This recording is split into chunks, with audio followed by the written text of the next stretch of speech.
जयतिलक जी, एक सवाल बार बार गूंजता है देश में, क्या मेरा प्रश्न है, वही बात राव साहब से बाद में पूछूंगा, क्या आम आदमी पार्टी भारतीय जनता पार्टी की राजनीतिक पैंतरेबाजी को कॉपी करके आगे बढ़ रही है?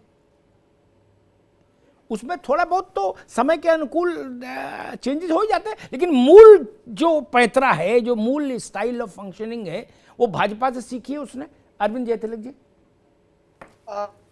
अमिताभ जी, यह संभव है, इसे इनकार नहीं किया जा सकता जी। लेकिन ध्यान रखना होगा कि गुजरात में आम आदमी पार्टी को गंवाने और वहां पाने के लिए बहुत, लेकिन उसके पास कोई ऐसा मोदी जी के खिलाफ या गुजरात सरकार के खिलाफ कोई ऐसी नीति नहीं है कि उसके बरक्स जो है वह सामने रख करके उस ढंग के जो है विमर्श को आगे बढ़ाए ताकि जनता को अपने पाले में खींच सके। इसलिए वह शब्दों की जुगाली के जरिए नए नए टोटके का इस्तेमाल कर रही है। आम आदमी पार्टी जब जन आंदोलन के कंधे पर सवार होकर के आई तो उसके साथ जो है ढेर सारी अपेक्षाएं जुड़ी कि एक कम से कम राजनीतिक सुचिता का जो है एक नमूना देश में पेश करेगी। उसके कई नेता आज जेल में है, लेकिन पार्टी की सदस्यता बरकरार है। अपने आप में यह बहुत ही अंतर विरोध है। मैं एक उदाहरण देता हूँ। आदरणीय विक्रम राव साहब जी बैठे हैं और आप भी अमिताभ जी विद्वान एंकर हैं, जानते होंगे। एक बार कांग्रेस के एक नेता जो बिहार के सांसद थे नेहरू जी के जमाने में, जेबी कृपलानी साहब को सीआईए का एजेंट कह दिए थे। उनको ये बात इतनी चुभी कि बीमार पड़ गए, अस्पताल में चले गए। नेहरू जी को पता चला तो तुरंत कान उमेट करके उस सांसद को पार्टी से निकाले और भविष्य में टिकट नहीं दी।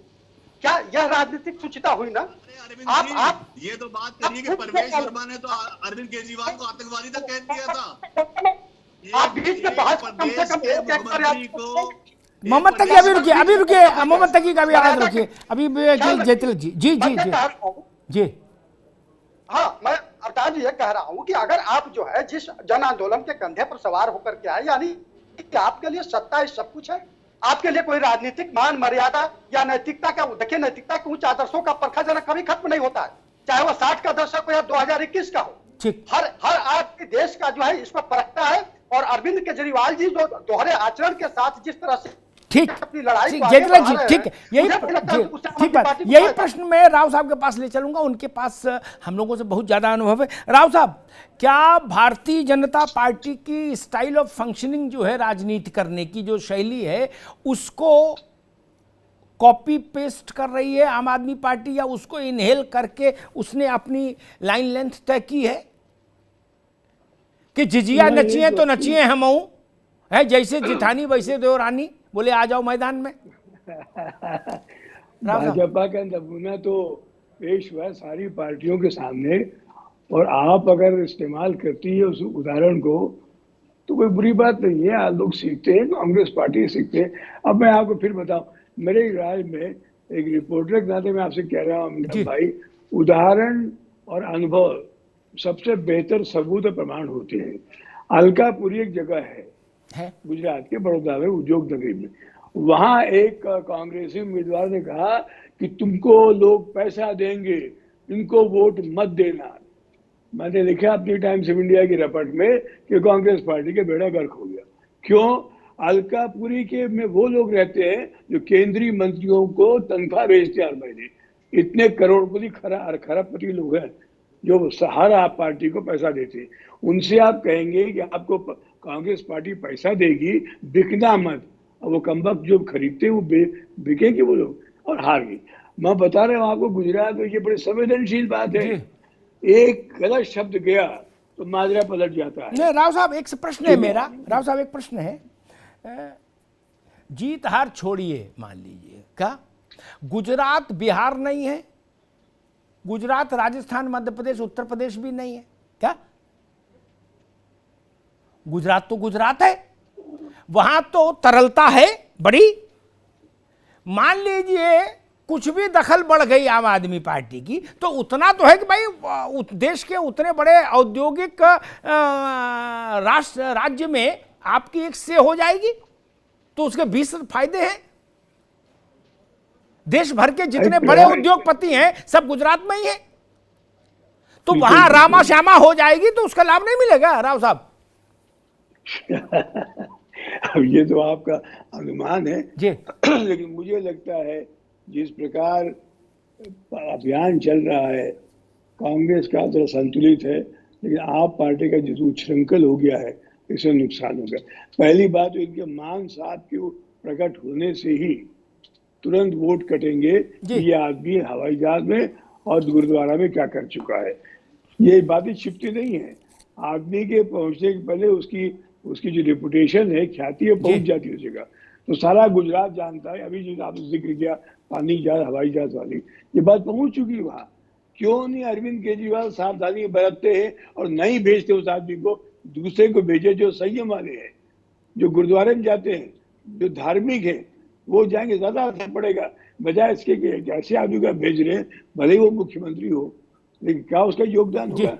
ठीक बात। जो निगेटिव होंगे, नकारात्मक होंगे, उनको गुजरात नहीं जाना चाहिए। ये मेरे अनुभव से मैं आपको जी ठीक बता रहा हूँ। जी कई बहुत सावधान होना जी बिल्कुल चाहिए, ठीक बात बहुत है। सावधान। मैं आऊंगा यूपी तकी नहीं साहब है। आपके पास। जी राव साहब बिल्कुल ठीक बात है, लेकिन मैं एक अपना अनुमान बता रहा हूं। कई बार ऐसा भी होता है कि किसी नेता को जाना है, अब उसके राज्य में, अगर वो खुद राज्य में है मुख्यमंत्री, मान लीजिए अपना विमान नहीं है राज्य का, तो विमान कहां से आए?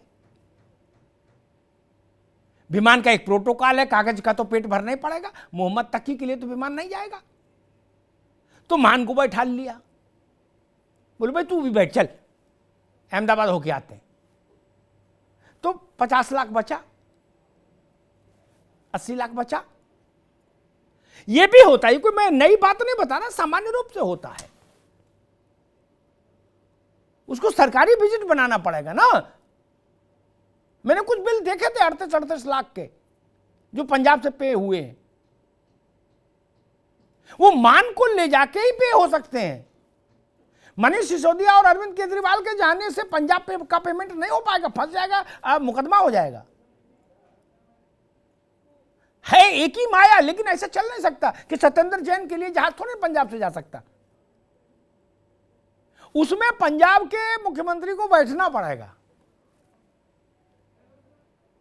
भले ही आप उससे वहां मसाज कराओ अपनी, वो अलग बात है, आपकी हैसियत है, लेकिन बैठालना उसको पड़ेगा। उसका नाम पता लगेगा उसमें कि भाई मुख्यमंत्री की ऑफिशियल विजिट थी। बोले क्यों? बोले वहां जाके बंजर भूमि विकास का डेवलपमेंट देखा पंजाब का, गुजरात का। हो गया, कागज का पेट भर गया। ये चलता है। तकी साहब 30 सेकंड आपको दूंगा और 30 सेकंड कौशल कांत जी को। जी मैं कहना चाह रहा हूँ, चूंकि बनाइए भारत सरकार का ही जहाज है, अदानी का जहाज नहीं है। इसका पेमेंट भारत सरकार कर रही है, वो भारत सरकार का, पंजाब सरकार का जहाज है, जहां पेमेंट ही पंजाब सरकार को हो रहा है। दूसरी बात, ये नैरेटिव सेट किया जा रहा है कि आम आदमी पार्टी बीजेपी की तरह काम कर रही है। हमारा काम करने का तरीका बीजेपी से बिल्कुल अलग है। शिक्षा की बात करते हैं, स्वास्थ्य की बात करते हैं, महिला सम्मान की बात करते हैं, लोगों की जिंदगी को आसान करने की बात करते हैं, महंगाई को कम करने की बात करते हैं। हम अदानी, अंबानी, करोड़पति, चंद करोड़पतियों को साथ में लेकर नहीं चल रहे हैं ना। हमने मीडिया चैनल्स को अपनी जेब में रख लिया है। हम मोदी जी एक पहले प्रधानमंत्री हैं जिन्होंने आज तक कोई प्रेस कॉन्फ्रेंस नहीं करी है, जिन्होंने आज तक कोई पीएसयू नहीं बनाया और सारे पीएसयू बेच दिए। तो हमारी राजनीति करने का तरीका, हम गरीबों की राजनीति करते हैं, भारत की आम जनता की राजनीति करते हैं, हम आम आदमी की राजनीति करते हैं।